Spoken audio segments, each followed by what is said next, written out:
One of the most gripping competitions in the world has come to an exciting end, and the last round of the Brasileirão was packed full of emotion right to the last minute. Defeat and the title. Flamengo lose to São Paulo, Internacional failed to beat Corinthians, and Brazil's best supported club are crowned champions for the second year in a row.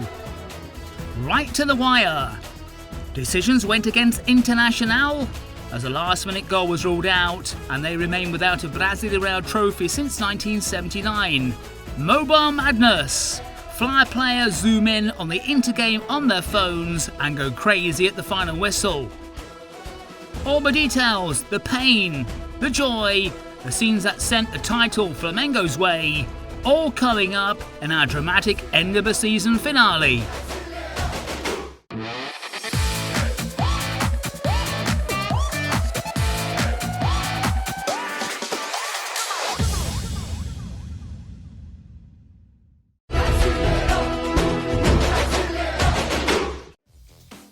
São Paulo and Flamengo faced each other at the Morumbi in a match that would define the Brasileirão champion. Flamengo dominated the offensive plays with more ball possession. When the game was still 0-0 at the Morumbi, Inter were awarded a penalty by referee Wilton Pereira at the Brasileirao. VAR analysed the play and decided that it was not a penalty against Ramiro. At the Morumbi, with no great chances created, Flamengo came near to scoring only after 40 minutes. Bruno Henrique headed in and Gabriel finished it, causing a lot of problems for the home team's keeper. Back in Porto Alegre, midfielder Patrick made a smooth play and found Yuri Alberto wide open to go 1-1 with Cassio inside the box. The striker scored a beautiful goal, lobbing the Corinthians keeper, but VAR correctly spotted an offside. From a free kick, Luciano hit the left corner of goalkeeper Hugo Souza, who stretched but was unable to reach the ball. São Paulo's goal. Now, a win for Inter will bring the title to Porto Alegre. When the news of the goal arrived from the Morumbi, Inter's reserve players celebrated in the Brasileirao stands. Flamengo came back in the second half looking to solve the problem. Felipe Luis crossed to the middle of the box, searching for Gabigol, who tried a volley and scared São Paulo's defence. Flamengo kept crossing into the box. Arrascaeta took the corner, and giant centre-back Gustavo Henrique sent the ball towards the middle to find Bruno Henrique, and the striker only had to head it in to equalise. Then, goalkeeper Hugo Souza messed up, and the ball went to Dani Alves. The number 10 found a beautiful pass to Pablo, and he finished under the keeper to make it 2-1 in the Morumbi.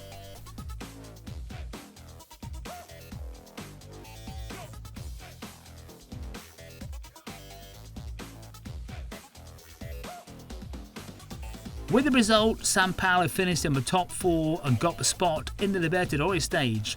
Flamengo had to wait for the outcome at the Brasileirão. With the final whistle and the 0-0 draw, the Rubro-Negros confirmed the title. Party time at the Morumbi, as Flamengo won their second consecutive Brazilian championship.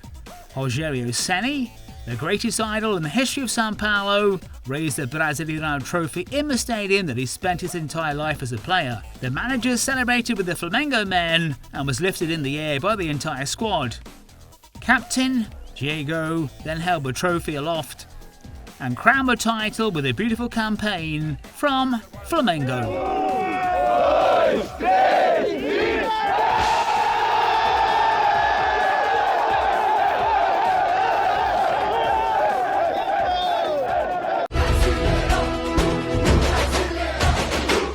Internacional reached the very last round of the Brasileirão with a decent chance of taking their first league trophy in 41 years.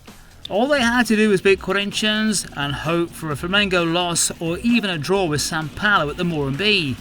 Ednilson had their first chance in the 23rd minute. Referee Wilton Pereira called a handball on Ramiro.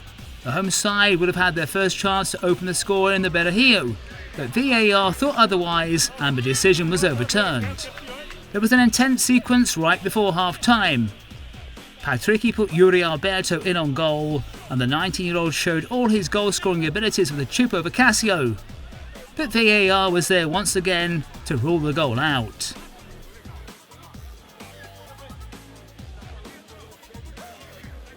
Before heading to the lockers, Inter got the news that São Paulo had jumped in front against Flamengo with a Luciano goal. An eventful second half was about to come. Inter had an incredible chance in the 49th minute with Edilson, but Cássio somehow managed to save the header from close range.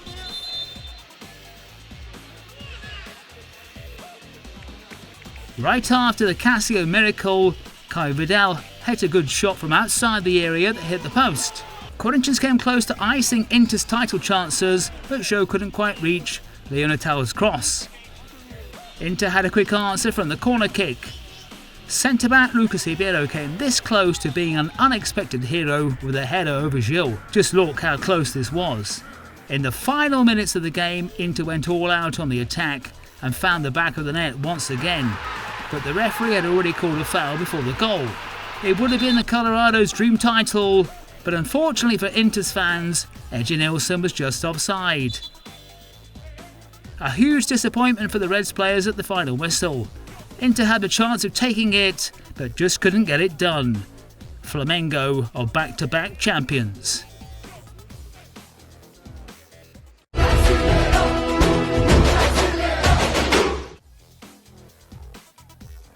Ceará and Botafogo completed their fixture list in the Brasileirao and the Castelhão. The game came to life after 17 minutes. Centre-back Pedro Nares opened the scoring for the hosts with his fantastic hit. 1-0. In the second half, the game intensified and Botafogo began to look alive. Soon after, Klaus gave away a penalty which was checked by VAR. Matheus Babi hit the ball in to bring the score level. Botafogo almost went in front when they came very close to a second goal, but it wasn't their night. Saulo missed some very good chances in front of the keeper, Diego Loureiro, one in the 73rd minute and another just before the end. But the forward made up for these with the winner. Final score 2-1 to Ceará.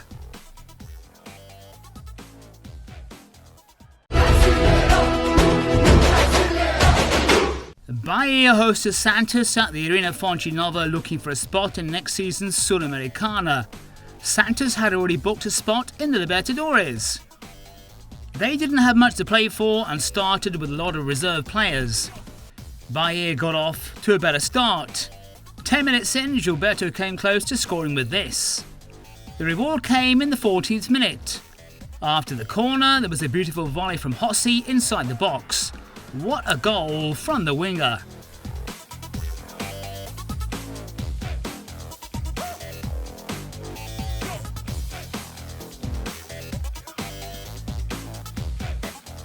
Minutes before half-time, there's a great solo run from Arthur Gomes from the left wing.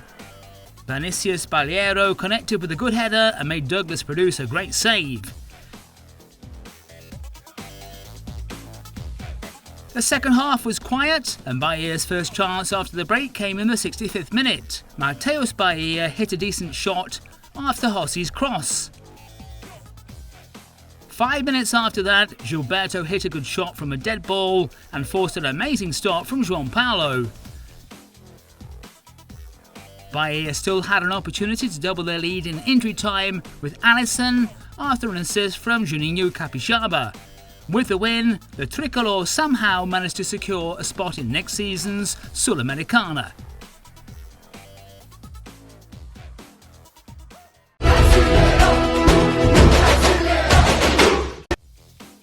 With hopes of entering the G4, Fluminense did their part and beat Fortaleza easily in the Maracanã in the last round of the Brasileirao. Facing a demotivated opponent, the Tricolor Carioca were better from the start. On the 17th minute, Nene crossed from the left and Freddy headed onto the woodwork, scaring keeper Felipe Alves. 3 minutes later, the move was repeated. Nene crossed and Freddy headed.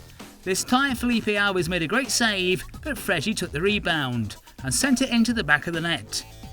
It was the number 9's 5th goal in the Brasileirão. Fortaleza attempted a reaction soon after. On the 22nd minute, Debuchy got the ball, spun and finished from outside the box, producing a good stop from Marcus Felipe. In the only dangerous move of the second half, Fluminense put away the second goal. Nene took the corner for a Mateus Ferraz header. The goal crowned a great match for the centre-back. Despite the result, Fluminense stayed in 5th place due to São Paulo's win over champions Flamengo. Flu now need Palmeiras to win the Copa do Brasil to earn a direct place in the group stage of the Libertadores.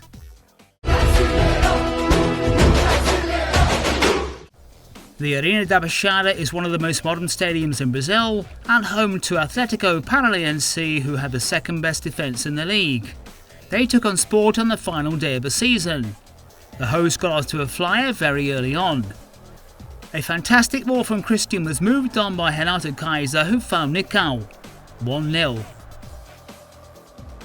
Atletico moved forward quickly. Renato Kaiser linked well with Leo Cittagini, but his shot couldn't beat Luan Poli. As the game wore on, Patrick was active down the flank, and after some confusion in the area, Sport missed a good chance to go level before the break. Nicão then had the opportunity to kill the tie off, but missed the target. At the end, the Hurricanes finally bagged a second. Ericki got the ball to Leo Cittagini, who put it past Luan Poli. Final score 2-0. Atletico guaranteed their place in the Sul-Americana. Sport survived another season in the elite of Brazilian football.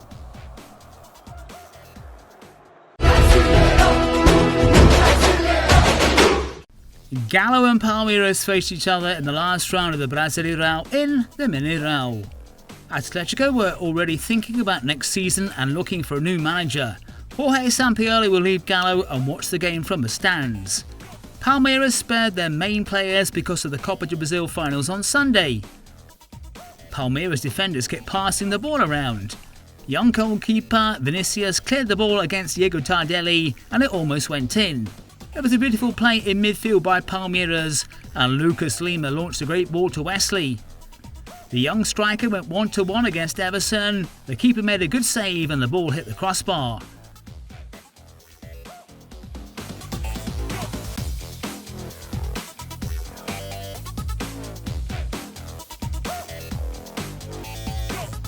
On the counter-attack, Tardelli got the ball and made a powerful shot, demanding a good save from Vinicius. So close to a goal. After the interval came a substitution that changed the match. Keno, who was returning from an elbow injury, entered the game to decide it for Galo. A corner in the Palmeirense area. The ball fell to the feet of Igor Rabelo. He shot and Vinicius made a reflex save. But on the rebound, Joran had a chance that stayed out.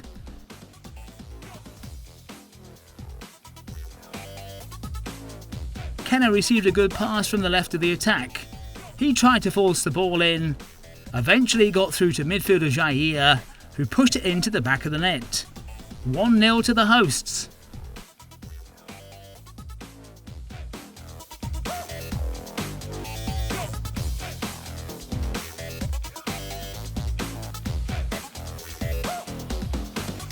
Late on, there was another assist from Keno. The number 11 was again on the left when he struck a beautiful cross. Sasha got a touch to steer it into the goal. 2-0 to Galo.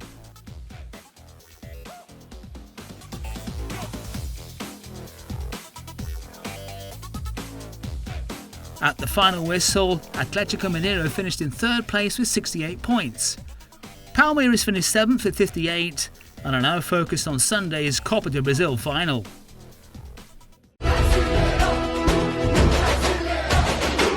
In the São Januário, Vasco needed to make an epic comeback against Goiás to escape relegation. The Rio de Janeiro side didn't get the result to stay in Serie A, but managed to end their campaign with a win. The first goal of the match happened on the 14th minute. Argentine striker Cano got the rebound from Tadeu after a shot from Carlinhos. The 14th goal for Cano in the Brasileirao. Goiás got the equaliser on the 25th minute. After a contest in the box, Fernandão managed to finish and produced a great save from Fernando Miguel. But the referee called the goal after reviewing the VAR. The away side took the lead at the end of the first half. In stoppage time, Brasileirao finished and had the help from keeper Fernando Miguel, who fell badly. Another goal for the striker. On the 49th minute, Vasco managed to equalise. Centre-back Ricardo Graça went up and headed into the back of the net, 2-2 in Rio de Janeiro. When it seemed it would be on as even, Ricardo Graça once again appeared in the box to give Vasco the win. Vasco back in Serie B yet again, but at least got 3 points from Goiás in the last round of the Brasileirão. Final score 3-2.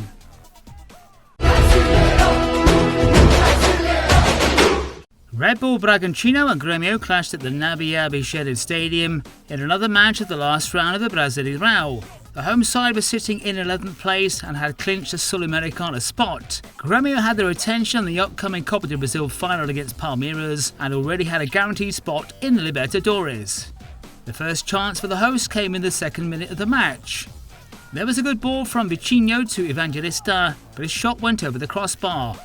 A decent opportunity missed. Red Bull were dangerous again with his Italo header, but Clayton made a comfortable save. Darlan brought Grêmio to life for the first time in the match with this moment, but couldn't finish a nice move. Winger Arthur had another crack after a good team play from Bragantino. There came an outstanding save from Julio César. 0-0 at the break. At the start of the second half, Churin aimed for the far corner, but the keeper got a touch on it. To cap off a great all-round season, there had to be a moment for Claudinho in the match.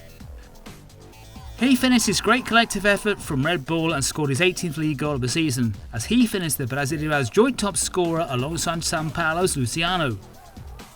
Then there was a great counter-attack from Pinares, who tried to go on his own and almost scored a beauty that went just wide. That certainly would have been a great goal. The last chance of the game for Bragantino. Queijo connected with Claudinho, but Julio César was there to make the good save.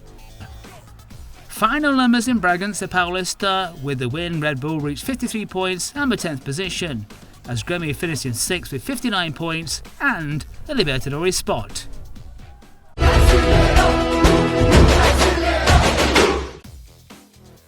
Atlético Goianiense and Curitiba faced off in a duel that earned the Dragons their best campaign in their Brasileirão history.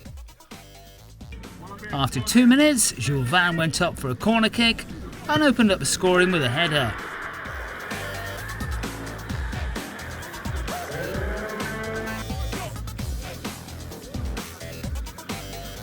The Dragons kept pushing, and in the 33rd minute, after a mistake by goalkeeper Arthur, Wellington Hatter took full advantage and extended the lead. 2-0 for Atlético Goianiense.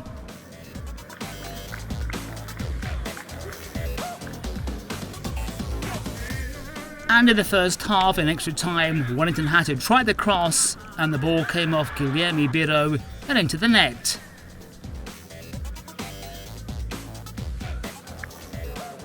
At the beginning of the second half, Curitiba caused some danger for the first time and scored a goal.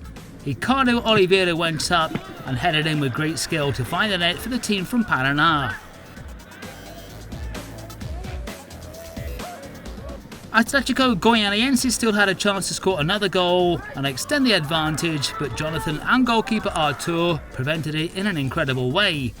The victory confirms the 2020 campaign as the best in the history of Atlético Goianiense and marks Curitiba's farewell to Serie A.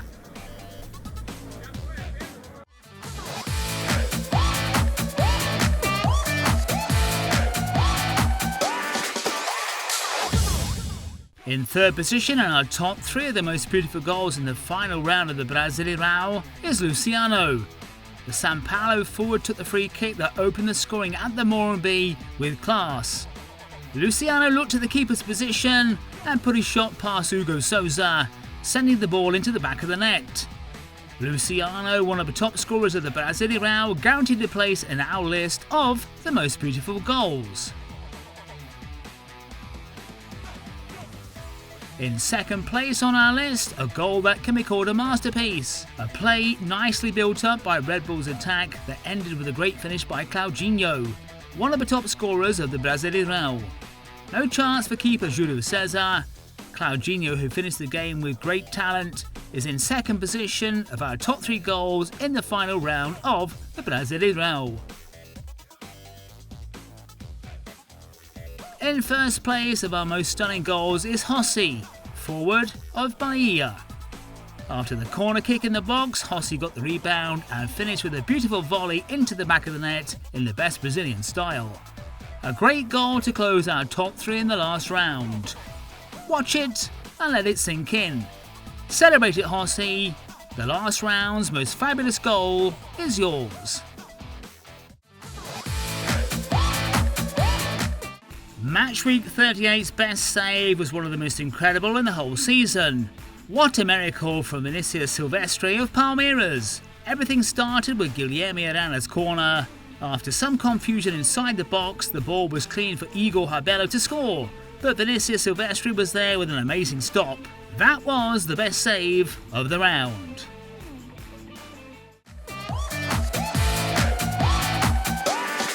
The best skill of Matchweek 38 came in Red Bull's win against Grêmio. Rising star Ferreira showboated all his skills. He went past 2 Red Bull players and came close to scoring an amazing goal. Fabricio Bruno and Raul were victims of the menace Ferreira caused. Quick and beautiful ability that almost led to a stunning goal. Ferreira, Grêmio's next big thing, takes the trophy of the best skill of the last round of the Brasileirão. It's time now to look at the players and the coach who impressed us in the final round of the Brasileirão. In goal, we've gone for Cássio of Corinthians. At right back, Kelvin of Atlético Paranaense. The centre-back star Ricardo Graça of Vasco and Matheus Ferraz of Fluminense. At left back, Juninho Capixaba of Bahia. In midfield, Leo Cittagini, Atlético Paranaense. Dani Alves of São Paulo, Jair of Atlético Mineiro. Up front, Fernandão, Goiás, Pablo Sampaio, Fregi, Fluminense. Our man on the bench is Marcos Visoli of São Paulo.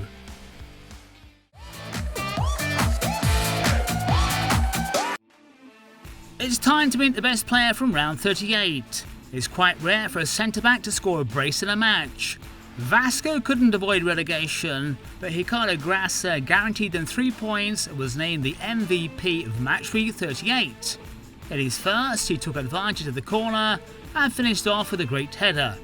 No chance for the keeper. In the final minutes of the match, he scored his second with another header, this time from a free kick. A deserved Vasco win as Graça takes the honours as the best player of the round.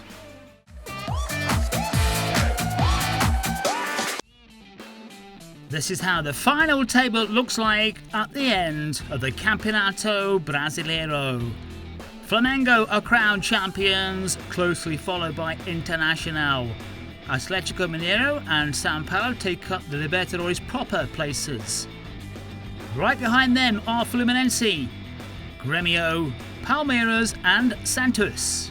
Vasco, Goiás, Curitiba and Botafogo all head to Serie B.